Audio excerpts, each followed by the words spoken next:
Hey, everybody, it is Trags, Mike Petralia, back with this week's episode of the Jungle War podcast, powered by FanDuel Sportsbook, the exclusive wagering partner of the CLNS Media Network. Back with me this week is James Rapien of allbengals.com. Of course, he does a great job covering the Cincinnati Bengals for SI.com, and Locked On Bengals podcast, a great podcast covering the Cincinnati Bengals, if I do say so myself. Welcome back, James. What's up, Trags? How you doing, my man? I'm doing well, trying to get over a humbling moment last night with you online as I'm watching the LA Chargers dismantle the New York Football Jets. Now, here's a little backstory for everybody watching. Yeah, go ahead. I was of the belief heading into week number 9, the Jets being 4-3, that they could be a quiet contender in the AFC to at least make some noise, get to the playoffs. They're certainly not one of the elite teams in the AFC, given their quarterback situation. I'm not saying that. But I thought their defense was going to carry them a lot farther, especially against a team like the LA Chargers traveling across the country. And, with Brandon Staley, their head coach, who has his own issues, I thought the Jets were going to be able to handle them at home on Monday night. Obviously, I was mistaken. James, here you go. I set it up on a tee for you. You set it up on a tee on Sunday night when you said, I like the Jets against the Chargers.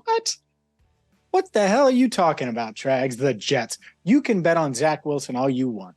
And you enjoy that. You understand I'm not betting on Zach Wilson. I'm betting on that. You are. He's a Jet. You are. I get you like the defense, but he's still the Jet. He's still fumbling in the pocket. And by the way, your Jets, because they're your Jets, giving up the special teams touchdowns. I mean, it's the Jets are going to jet. And I think it's that simple. And you're right. That's why I'm allowing you to gloat on my podcast, James. To put the Chargers to bed, a Chargers team that I agree doesn't have a great coach, and that's the question. Still has a really good quarterback, some good pieces on offense and good pieces on defense. I was not a fan of that. It was a must-win for the Chargers, and they got it done like I knew they would. Shout out to the Chargers for handling business and allowing me to talk crap to Trags, who is Cincinnati's biggest Jets fan. There's no doubt. I can think of one that we met after the game. I'll leave his identity out of this. I'll keep it anonymous, but I think you know who he is as we were waiting for the Bengals to come off the field Sunday night. You know who I'm talking about. I hear the Jets. I hear the Jets chant from your office. Jets, Jets. Just end the season. Just end the season, James. Yeah, just end the season. I'm not there with them. Obviously, it's a good roster, but buying stock in the Jets. You bought at the wrong time, my friend, because it plummeted. We have hours after you far too long at the start of this podcast. Let's talk Bengals. Come on, let's talk. Let's Bengals. Indeed talk the Bengals and what they've done in the last 3 games against 3 very good opponents. Let's put it that way. I think even though Seattle got blown out by Baltimore 37-3 on Sunday, the Seahawks are a very tough team, and they usually travel well. They've got a terrific defense. I think Geno Smith coming back to earth a little bit, speaking of former Jets, I think he came back to earth a little bit this weekend in Baltimore, but still a good team. And I thought that was still a gutsy win for the Bengals, given how they were playing heading into that game. They had just beaten Arizona. What was Arizona? So I thought that was a good win. And then, of course, they, after the bye, go on the road. They beat a very good San Francisco team with lots of weapons to defend on the offensive side of the ball. I think the jury's still out a little bit on Brock Purdy. I'm not convinced he alone can beat you. And their defense has some holes, obviously, and it's banged up. But that was a good win on the road. You went across the country and got to 500, or got above 500, I should say. But what they were able to do on Sunday night and beat the Buffalo Bills, I thought was the next step in their progression towards becoming the team they want to be. There's no doubt. And this team has certainly looked the part over the past couple of weeks. This stretch, if I would have said after the Tennessee Titans game that Joe Burrow would start to move better against the Cardinals and they would win. He would start, and the final numbers actually look good, even though the second half was so ugly and didn't pass the eye test. Right. He would start 17 of 19 against Seattle and they would get a win. And I know the defense had a big part of this, but let's focus on Burrow for a second. And then he would go on the road to San Francisco, that defensive line. Oh my God, you know how much Nick Bosa is making, and start 17 of 19, slice and dice the 49ers, multi-score win. And then you do the same thing on national TV where they should have won by multiple scores. They still win 24-18. The offense moves the ball up and down the field on their first couple of possessions. Look, this team, they're ramping into form. And the good news is even though they've won 4 straight, I don't think they've played as well as they can on offense. I still think that there's little tweaks they need to make on defense, even though they've made plays when it mattered, certainly plays in the red zone. And that's the beautiful thing. If you're this coaching staff, there's plenty to focus on that you can improve on, even though there's a 4-game winning streak and you're making a run here. And so, yeah, I think that they're rounding into form, but they're not in their full form yet, which to me, if I'm any of these other teams in the AFC, it's like, oh, how good can this Bengals team be? Because I don't think we've seen the best of Joe Burrow. I don't think we've seen the best of Jamar Chase, T. Higgins in this offense, or Lou Anarumo's defense, even though all of those people that I just mentioned or units have played pretty well during this winning streak. I think we got a little hint, though, of it, a little peek into what they can be in the San Francisco game. I still think in that San Francisco game, that is as good as they've played start to finish, even a little bit better than the Buffalo game. Do you agree with that or no? Well, sure, because they should have won the Buffalo game probably 34-18. I would say 34-17. The Bills went for 2. So 34-18. That should have been the score. And there was a couple of things. There was a dagger to Jamar. Joe Burrow throws it later than he should have, wasn't on time. Right. And then the play Jamar got hurt on, as a matter of fact. And then the second and then the 2nd and 1 from the Bills' 23-yard line, and you don't end up with any points. That's after the Cam Taylor-Britt interception. Like those are easy plays that normally they hit, and they're going to have to hit in just a couple of examples of them leaving points on the field, which they did against San Francisco as well. It didn't even need to be as close as it was in San Fran. So to your point, that was and has been their most complete game of the season to this point. What has stood out the most to you about Joe Burrow's improvement? Is it simply his mobility, his ability to scramble, get out of the pocket, keep the eyes down the field, and be able to create on his own? Or what is it? All of that's great, and everyone talks about that. But that's not his number one superpower. He's the most accurate quarterback on the planet.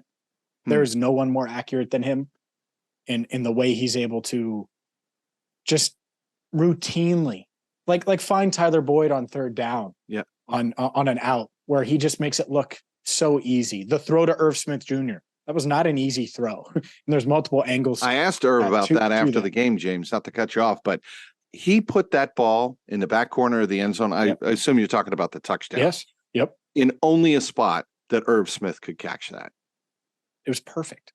And that's the difference to me. Now, of course, he can move now and all of those things, and that's what he's going to focus on, at least publicly.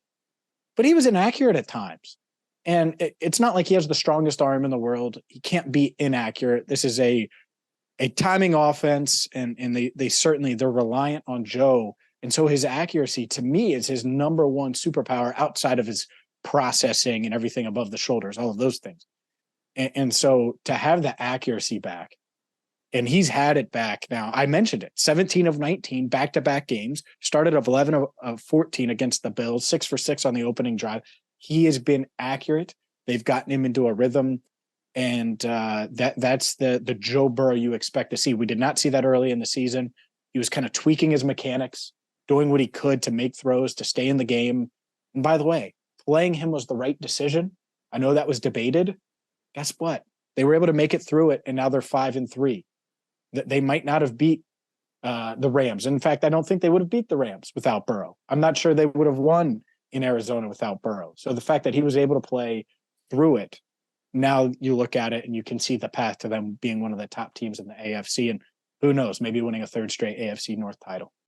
Score early this NFL season with FanDuel, America's #1 sportsbook. Right now, new customers get $150 in bonus bets with any winning $5 money bet. That's $150 if your team wins. If you've been thinking about joining FanDuel, there's no better time to get in on the action in the NFL. The app is so easy to use. There's a wide range of betting options, including you got spreads, you got your player props, you got over-unders, and more. So visit FanDuel.com/Boston and kick off the NFL season. FanDuel, official partner of the NFL. Certainly this point was made and will be made that that's what makes Joe Burrow such a unique leader. He knew he had to play at less than 100% and do whatever he could to stay on the field to give the Bengals the best chance to win. And, a couple of I think the players that we have spoken to in that locker room say that that's what makes Joe so tough. He can play less than 100% knowing that the team needs him out there.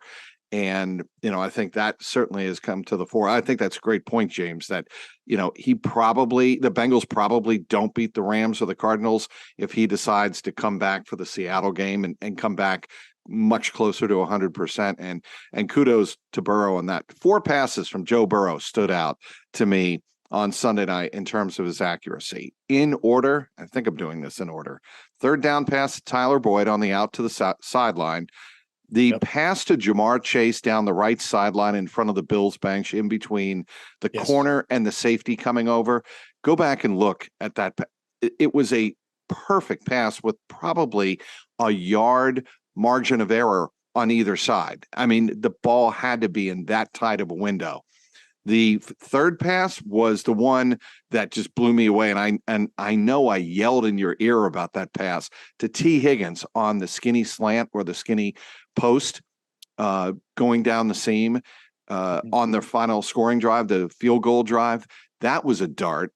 And then the final pass, of course, was the game, really essentially put the game away, was the 1st down pass on the final drive, the 4-minute drive to Tyler Boyd again on the out where he releases the ball. And it's a perfect timing route to Tyler Boyd. Boyd makes the right play, of course. But those 4 passes to me are indicative of just at what kind of level accuracy-wise Burrow's playing at. No doubt. And the other element to it for me is the pass protection part of it. Let's go to that last throw to Boyd. Joe Mixon stepping up in pass protection deserves credit. I think he's certainly improved in that area. Joe Burrow has noted that. He had multiple nice blocks to keep Burrow's pocket clean enough. The other one to Boyd, where it was the 1st down, the other out, and it was a 3rd down throw. I think it was on the near sideline towards the Bengals sideline. And there's just enough room for him to make the throw. It's not great. It's not muddy, but it's not like a perfect pocket, but it's enough. And when they're bringing it on 3rd down and you can give Burrow enough, usually he's going to find the right guy and the open guy. And I think he's confident in this line, confident in his protection. And he's also getting healthier. I've said this probably too much, and I'm not sure if I'm the only one or not. Obviously, you were there on July 26th. He got injured on July 27th, but the Bengals' first training camp practice was July 26th. That is the best I've seen Joe Burrow practice. And that isn't hindsight. I went and I said that day. My big takeaway was, oh my God, Joe Burrow has taken a step. He just looked big, strong, was so accurate. The ball was coming out of his hands great. He was moving, all of those things. Like, he just looked the best I've seen him look. And that was the case again on July 27th until he obviously suffered the calf strain and we went into calf gate in the past 3 months or so have been focused on that. I think he's getting back to that form. I'm not saying he's all the way there yet.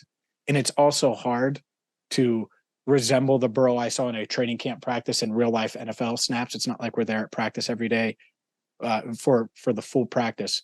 But I think he's getting to that. And that also, and I know I'm long-winded here, but takes me back to what he said this offseason about being the best in the world. I think he still has that chance this year. Hopefully he's listening. He still has the chance to establish himself as that or get in that conversation with Patrick Mahomes as the best in the world. And he's starting to play like it. Now he's got a long way to go, has to play great from here on out. But I certainly think he can open up that box and that conversation if he continues to push the way he has. You know he's listening because it's James Rapien on the Jungle Roar podcast. You're aware. I hope that, he right? is. I hope he is. I would be if I was Joe. He should listen to everything. Okay, what should Joey Bosa and Zach Taylor do with Jamar Chase this weekend? I know you talked about this right after the game when I asked you about it. I think Jamar Chase probably gets the weekend off to rest the back. They need him at full strength, and I think they can beat Houston without him.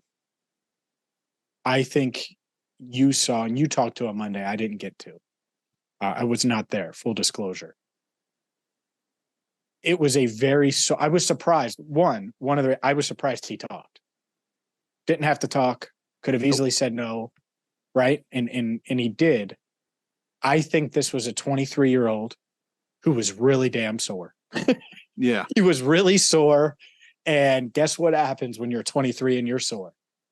You heal up quick. So as long as there's nothing unforeseen there that is, structural or anything like that, and it's just a soreness, my man's going to feel good. He's feeling better today as we record this on Tuesday. He'll feel better tomorrow. Probably won't practice on Wednesday or be limited. And I think by Thursday, Friday, I think Jamar plays this week. If I had to guess today, if he's the least bit sore, though, I rest him, and I don't want him playing sore simply because what athletes and the human body normally does is it compensates. And sometimes when and this, James, when you compensate as an athlete, you can hurt something else. And I think Bengals have to be very, very careful, I think, with Jamar in this particular situation. He played sore. Joe played sore. Trey Hendrickson plays sore. Like they all play sore. Orlando Brown Jr. plays sore. Like if there's not an obvious, he's going to risk for re-injury. If it's just a soreness thing, yes, I think he's going to be feeling much better later in the week. And and if that's the case, of course he plays. But Monday is the worst day after something like that. I know there are multiple members of the Bengals that are really sore right now, and on Monday, and then Tuesday it gets just a little bit better because you've gotten treatment and you go through. He'll feel a little bit better tomorrow. I bet by Thursday we see him with a helmet and on the practice field. Maybe I'm just being overly cautious here, James, simply because it's the back. And he mentioned the spine yesterday. And again, I was in the locker room, and in his presence, his body language when he mentioned the spine was a little bit different. And I read into that maybe he's not so sure that he wants to play through something like this. Certainly if it's general soreness, hamstring, quad, oblique, even something that is not as connected to a critical part of the body like the spine, maybe you're absolutely right. He just plays through it. With the spine, the way he talked about it just gave me a pause for a moment. Sure. And he's definitely concerned. I wrote that at All Bengals. I mean, when I saw the quotes, I'm like, oh, Jamar Chase is definitely concerned. I know Daner tweeted something similar. I'm sure you did too. He's concerned, but I think, is this a guy who's never felt that and is concerned because he may have a bruise. He's probably got a bruise, right in that spine area. Okay. So does he not play? I think if it's that, he's playing.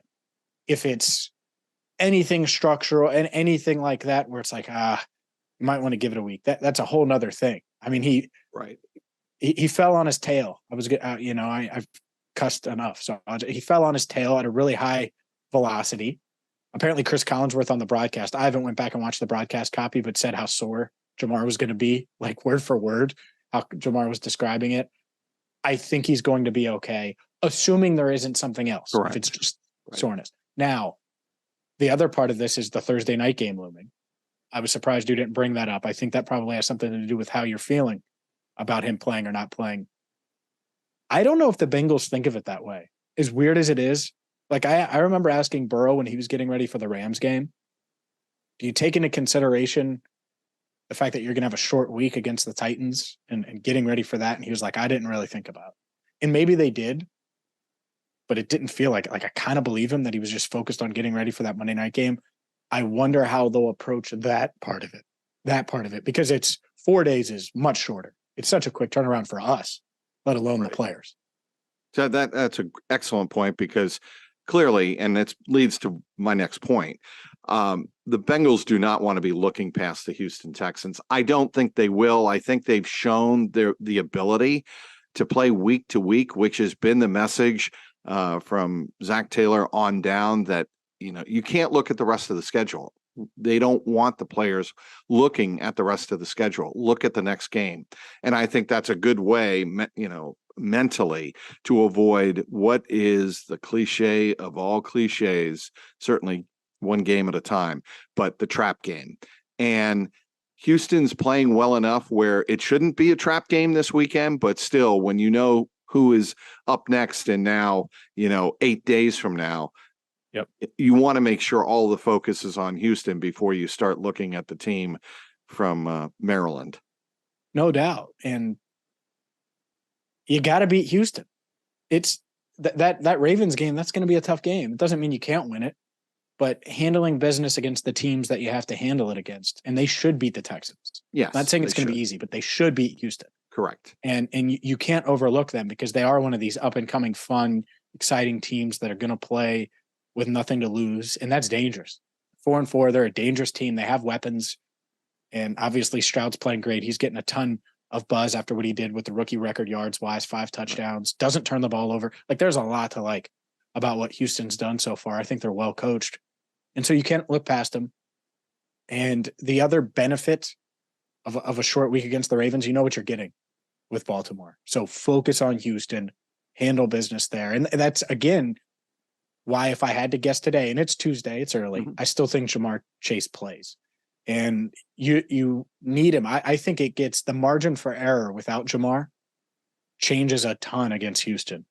And I know that you check those FanDuel lines, the Bengals favored by a touchdown or so, maybe a bit more.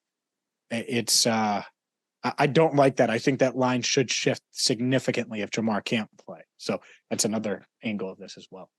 Okay, you can say what you will about the free agent class and how they may have been underperforming to this point, save, of course, Orlando Brown Jr., who's starting to come on very strong, I think, as the left tackle, the anchor tackle of that offensive line. Certainly, they needed somebody like Orlando Brown Jr., and I think he's played very well. But Nick Scott, again, somebody who is coming on and playing very well. But my point here is that the Bengals have done a really good job of retaining their own talent. And that has been something that has gone through the generations with the Brown family and the Blackburns, Katie Blackburn and Troy Blackburn. They have done a great job of retaining their own. What did you think at the time when they re-signed Jermaine Pratt? I thought that he did not have the market that he thought he was going to have. I think the Bengals deep down were hoping to get him back, but were prepared to move on because they thought he was going to get a big bag. And when they realized, we can get him back at 3 years and a reasonable number, I think they were happily stunned. Let's get him, because they weren't giving Von Bell 3 years. They weren't in on the Hayden Hurst sweepstakes at that money. I think they would have brought him back for a 1 year type deal, but not 3. Right. And so they were looking at Samaje Perine and Jermaine Pratt if it works. But there was a scenario where they just lose a bunch of guys and replace them and find ways. And who knows what they would have done at linebacker. But yeah, 3 years under $21 million. It's what a value. And the way now he's played. Well, that's the part of it is he was coming into his own over the past couple of years and playing at a pretty darn high level, and his responsibilities were growing and growing and growing. Obviously, he's blossomed alongside Logan Wilson and vice versa.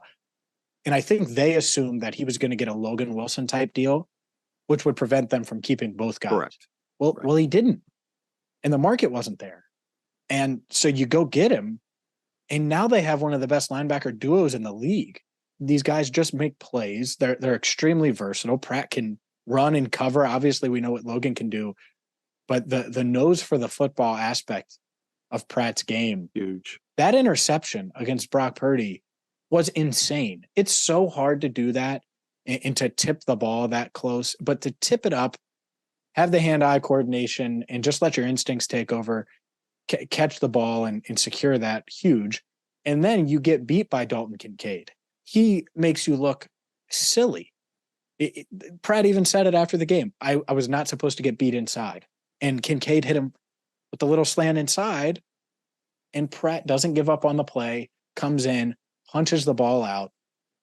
Those are the type of plays that are the difference between winning and losing the game.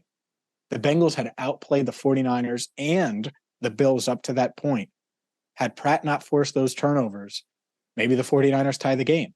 Maybe the Bills grab some momentum and are feeling much differently going into the final 13 minutes or so of that one. So huge plays. Pratt deserves a ton of credit. And I got to be honest, I thought we had kind of seen what he was. Right. Which was a really good linebacker. But to your point, I think he's raised it even a higher level this year, at least thus far, and been an even better and bigger part of Lou Anarumo's defense. No question about that. And I think he's been one of the reasons that the defense has really found its footing in the last couple of games. Want to move on and get your thoughts real quick on Nick Scott. I think he's coming on pretty well. I think he's better in the box than he is maybe right now in pass coverage. Your thoughts on Nick Scott and how he's developed in the Bengals defense? Yeah, I think he's getting better for sure, getting more comfortable. And thank goodness for Dax Hill, helps hide a lot of that. Yeah. And they play him deep, and it allows them to bring Nick along and bring Jordan along as well. I do think they're getting better, and we've seen the big plays trickle down a bit. You need that to continue, and we'll see if they can keep it up this week against a Houston team that literally was a big play waiting to happen in their win over the Tampa Bay Buccaneers. Yeah, I think so. And I think it's going to be fascinating to watch CJ Stroud up close to see what he can do against a defense that is really starting to play very well. What do you think CJ Stroud brings to the table in terms of the way he could attack the Bengals defense? Yeah, he's really accurate, doesn't give up the football. The Bengals, part of this winning streak has been forcing turnovers, winning the turnover battle.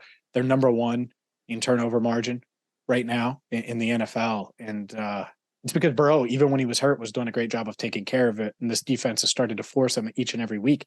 So something is going to come to an end there. Either the Bengals are going to force some turnovers with Stroud, or that Stroud's going to continue to roll and end their streak.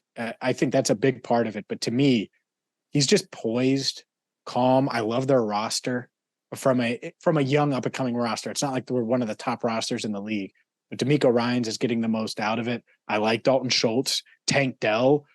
You know me, I'm a wide receiver speed guy. Tank Dell is so much fun to watch, even though he's a small guy, brings a lot. And Nico Collins is their one, and he's kind of emerged a bit, and it's been the perfect fit for him. So they have some guys, some names that we're familiar with. And so that offense specifically, it's going to be an interesting test for Lou Anarumo's group. I've asked this question to a couple of people now. I'll ask it to you. Cam Taylor-Britt, now clearly the number one corner on the Cincinnati Bengals. He is right now. No doubt about it. And I thought it was interesting earlier in the year when most of the team would come out. Cam Taylor-Britt was the one talking in the huddle, year two, in the tunnel, and getting these guys hyped. And by the guys around him, I'm talking like Ted Karras is in there, Orlando Brown Jr. is in there, like big guys and important players. And Cam Taylor-Britt was the one breaking them down. And so he's a leader. He brings juice, as his nickname. He brings the juice. He brings the energy. But his game has just advanced and gotten better and better. He's talking about how he was baiting Josh Allen and reading things. Obviously, he's an elite athlete, but he's a really, really smart football player as well. And so he's coming to his own. I certainly think he's their number one corner right now. I hope it's not the case. I hope we're debating it. I hope Cheeto continues. I thought he took a step forward on Sunday night. Certainly that pass deep down the middle. Absolutely. And so I hope he pushes forward as well as we continue. But Cam Taylor-Britt is having a heck of a year. He is James Rapien of allbengals.com. I also want to give James the opportunity to plug his new book that came out, I guess, in the summertime.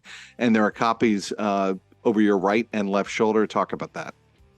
It's called Enter the Jungle. It is a complete history of the Cincinnati Bengals franchise, all 55 seasons, season by season, summaries, great, beautiful HD photos that are just going to either make you remember those times, whether it was when they were founded in 1968 and playing at Nippert Stadium, or maybe Corey Dillon's record-breaking 278 yards against the Denver Broncos.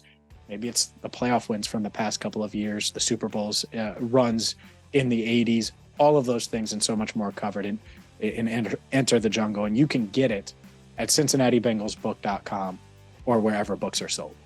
There he is. James Rapien does a great job, obviously, and a good close friend. Keeps me in line in the press box and outside the press box, for that matter, and in the media workroom. And I do appreciate that, because I need friends around me who keep me in check. So I appreciate that, James. Just to let you know. I appreciate you, Trags. I don't know if I keep you in check as much as I annoy you in the press box. I will accept the keep you in check. A lot of one, a little bit of the other. I'll let you figure. Yeah, a lot of annoying, a little bit of an in check. No. Either way, I'll take it. And as always, I appreciate you having me. All right, he's James Rapien. You can follow him at James Rapien on Twitter/X. Be sure to do that. And of course, allbengals.com and the Locked On Bengals podcast. I don't want to forget to mention that as well. I appreciate him being on the podcast, which is the Jungle Roar podcast. This Jungle Roar podcast, as always, powered by FanDuel Sportsbook, the exclusive wagering partner of the CLNS Media Network. Until next week, keep that jungle roaring.